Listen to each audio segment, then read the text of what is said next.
نعي مريم بسلام نعي مريم بصدقي مدحاني عالم بصدقي مدحاني عالم بسلام نعي مريم በስመ አብ ወወልድ ወመንፈስ ቅዱስ አሐዱ አምላክ አሚን።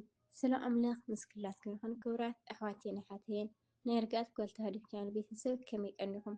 በቢ ዘለኹምዎ ሰላም አምላክ ምስክላትና ይኹን እንዳበልኩ ንሎሚ ከዓ ካብ ዝሓለፈ ዝቐፀለ መንፈሳዊ ስነ ፅሑፍ ንኣቦና እየ ዘምርሕ ነይረ።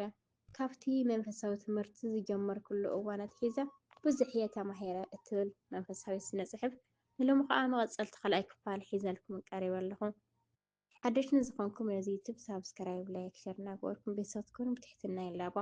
ነባራት ዝኾንኩም ከዓ ከም ኩሉ ግዜ ላይክ ሸር እናገበርኩም ሓሳብኩምን ርእይቶኹምን እርማትኩም ከዓ ኣብ ኮመንት ንኽተቐምጡለይ ብትሕትና ይላቦም።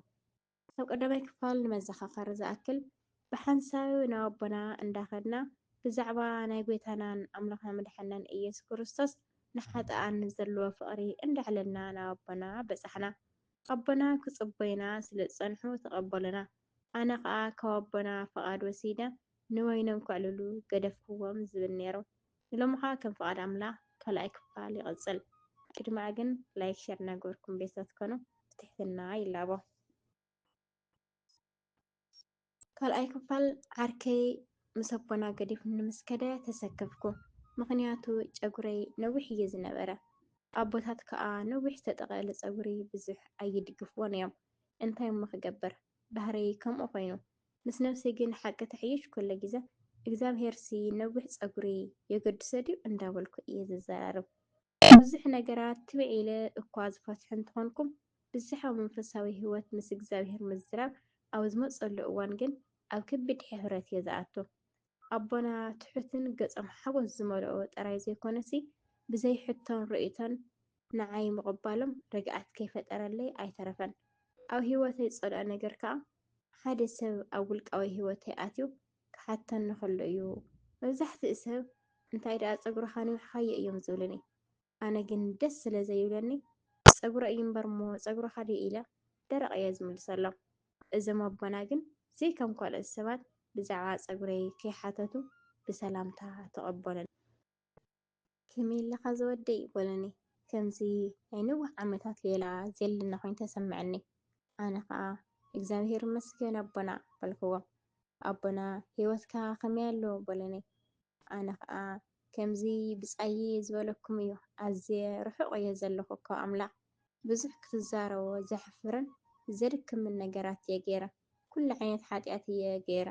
ሓጢኣት መሊኹኒ እንተበልኩ እውን ምግናን ኣይኮነን። ክገድፎ ናብቲ ቁኑዕ መስመር ክምለስ ክንደይ ግዜ እየ ፈቲነ ግን ኣይከኣልኩን ኣቦና። ከመይ ገይረ ክጅምር እትብል መፅሓፍ ምስ ኣንበብኩ ግን ቁሩብ ትብዓት ገይረ። መንፈሳዊ ሂወት ጉዕዞ እምበር ሓንቲ ፍፃሜ ከም ዘይኮነ ምስ ተገንዘብኩ ከዓ ንእሽተይ እኳ ትኾን ተስፋ ገይረ።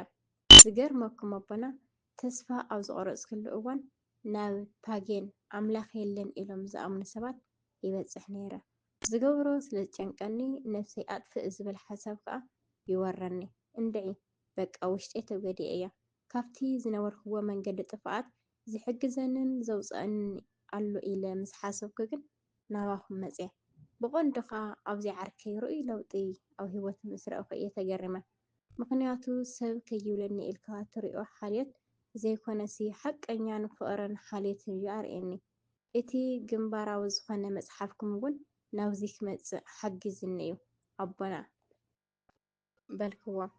ኣቦና ከዓ ሰናይ ዝወደይ እምበኣር ካብታ ከመይ ገይረ ክጅምር እትብል ዘንበብኳዮ መፅሓፍ ሓፈሻዊ ደጊምና ድሕሪ ምግባርና ምስኣ ተታሒዛ ከዓ ትኸይድ ፍኹስ ዝበለት ኣርእስቲ ዘለዋ ንሳ ከዓ ኢየሱስ ክርስቶስ መፍቀሪ ሓጥኣን እዩ እትብል እያ።